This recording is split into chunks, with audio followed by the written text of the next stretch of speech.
Assalamualaikum warahmatullahi wabarakatuh. Alhamdulillahi rabbil alamin. Wabihi nasta'inu ala umurid dunya waddin. Ashhadu an la ilaha illallah wahdahu la syarikalah.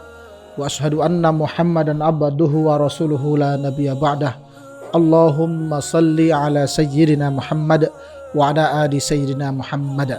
Kembali kita bersyukur kepada Allah yang telah memberi kita nikmat. Mudah-mudahan kita senantiasa mencintai Al-Quran, mengamalkan sunnah-sunnah Rasulullah Sallallahu Alaihi Wasallam demi terwujudnya baldatun thayyibatun rabbun ghafur, sekaligus kita menjadi pribadi yang mampu menebarkan nilai-nilai rahmatan lil alamin. Salawat dan salam mudah-mudahan senantiasa kita bacakan dan kita amalkan sunnah-sunnah beliau agar kita berhak mendapat apa yang dijanjikan Allah dan Rasulullah Sallallahu Alaihi Wasallam. Kaum muslimin yang dirahmati Allah Subhanahu Wa Taala, tema tausiah kita kali ini adalah dua warisan Rasulullah untuk umatnya. Bahwasanya Rasulullah Sallallahu Alaihi Wasallam sebagai qudwatun hasanah, sebagai teladan bagi kita, memberikan sebuah petunjuk pesan melalui hadis Rasulullah Sallallahu Alaihi Wasallam tentang warisan-warisan yang harus kita ambil dari beliau. Sehingga dalam mengambil warisan dari beliau ini, kita menjadi orang-orang yang selamat baik di dunia maupun di akhirat, yang merupakan cita-cita tertinggi daripada umat muslim, yaitu Rabbana atina fid dunya hasanah wa fil akhirati hasanah wa qina adzabannar. Kita terhindar, kita mendapat kebaikan di dunia, kebaikan di akhirat, terhindar dari api neraka. Maka dua warisan yang dimaksudkan tersebut termaktub dalam hadis Rasulullah Sallallahu Alaihi Wasallam yang berbunyi, taraktu fikum amrain lan tadillu abada ma tamassaktum fihima al-Quran wa sunnati Rasulullah Sallallahu Alaihi Wasallam. Aku tinggalkan kepada kalian dua pusaka atau dua hal yang merupakan pusaka Rasulullah atau warisan dari beliau, yang jika kalian berpegang teguh kepada dua hal tersebut, maka kalian tidak akan pernah tersesat selamanya. Lan tadillu abada. Apakah dia? Yaitu Al-Quran dan sunnah Rasulullah Sallallahu Alaihi Wasallam. Hadirin yang dirahmati Allah Subhanahu Wa Taala, betapa pentingnya sunnah dan Al-Quran tersebut, sehingga Rasulullah Sallallahu Alaihi Wasallam memberikan sebuah penekanan dalam hadisnya bahwa kedua pusaka tersebut harus betul-betul kita amalkan demi terhindarnya kita dari kesesatan-kesesatan baik selama kehidupan di dunia ini. Maka Al-Quranul Karim juga berpesan kepada kita bahwa wa'tasimu bihablillahi jami'a wa la tafarraqu wadhkuru ni'matallahi id kuntum a'da'an fa'allafa baina qulubikum, dan seterusnya. Bahwa berpegang teguhlah kalian kepada tali Allah, dan janganlah kalian bercerai-berai. Dan ingatlah nikmat Allah ketika dulu kalian bergontok-gontokan di zaman jahiliyah, kemudian disatukan memiliki visi misi yang sama. Dan apa yang menyebabkan orang-orang Islam jahiliyah yang masuk kepada Islam memiliki visi dan misi yang sama sehingga mampu membentuk negara yang madani, yaitu Al-Quran dan sunnah Rasulullah Sallallahu Alaihi Wasallam. Artinya apa? Perceraiberaian antara suku-suku dan bangsa-bangsa yang menjadikan kaum Arab pada saat itu tidak diperhitungkan sebagai sebuah negara yang eksistensi, menjadi sebuah negara yang diperhitungkan dari segala hal. Karena apa? Karena mereka disatukan oleh Al-Quranul Karim. Maka Allah Subhanahu Wa Taala mengatakan wa'tasimu bihablillahi jami'a, dan berpegang teguhlah kalian kepada tali-talinya Allah Subhanahu Wa Taala. Apa yang dimaksud dengan talinya Allah itu? Hablullah. Apa yang dimaksud dengan hablun tersebut? Yang dimaksud dengan hablun tersebut adalah Al-Quran, Al-Hadis, kemudian Al-Islam.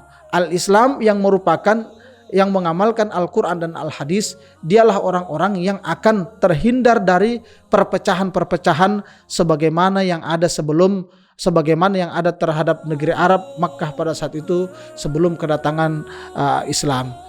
Hadirin kaum muslimin yang dirahmati Allah Subhanahu wa taala. Kemudian pertanyaannya adalah, kenapa Al-Qur'anul Karim bisa dijadikan sebagai sarana untuk memperkuat diri? Karena Allah Subhanahu wa taala juga di dalam Al-Qur'an berfirman, "Wa nunazzilu minal Qur'ani ma huwa syifaa'un wa rahmah."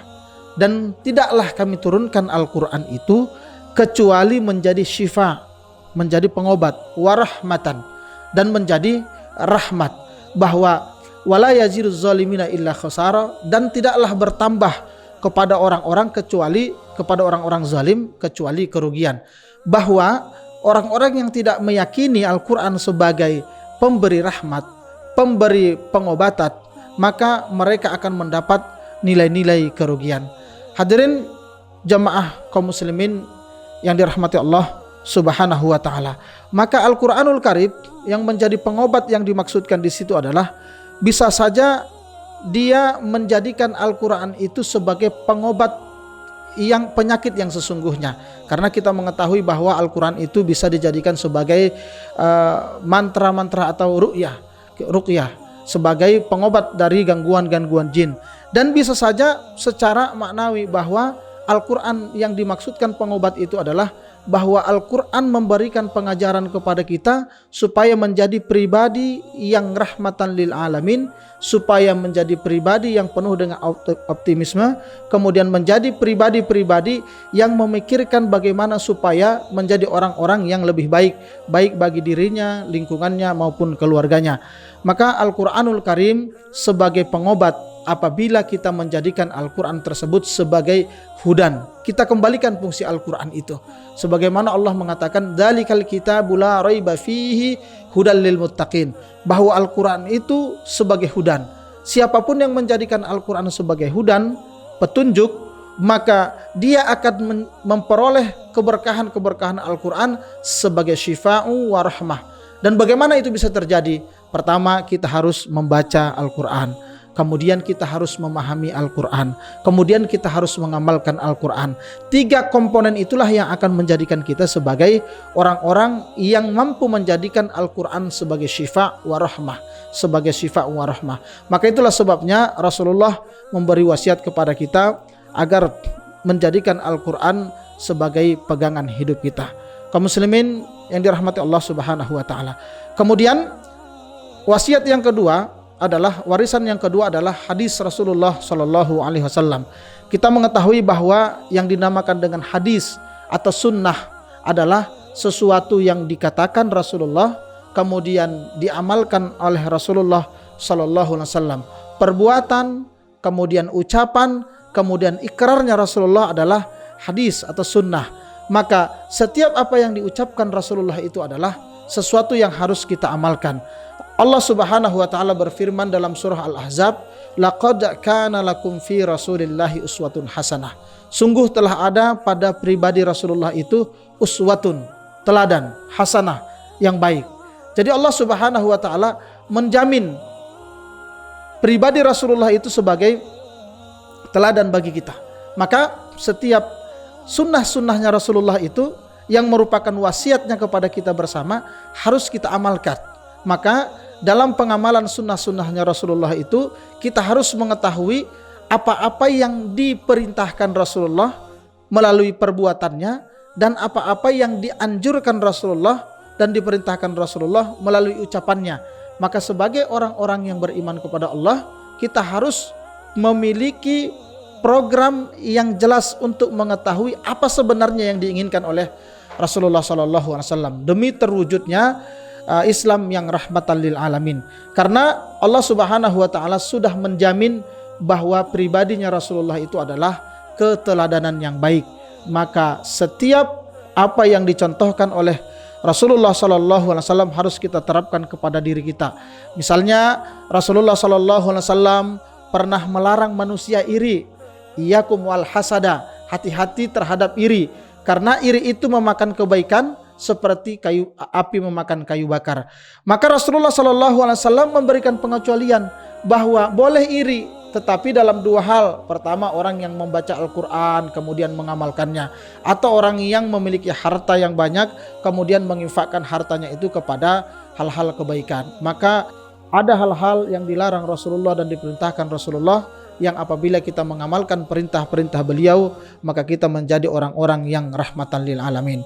Mudah-mudahan kedua wasiat warisan Rasulullah mampu kita pegang teguh, yaitu berpegang teguh kepada Al-Quran dan hadis Rasulullah sallallahu alaihi wasallam. Wabihi nasta'in. Wassalamualaikum warahmatullahi wabarakatuh.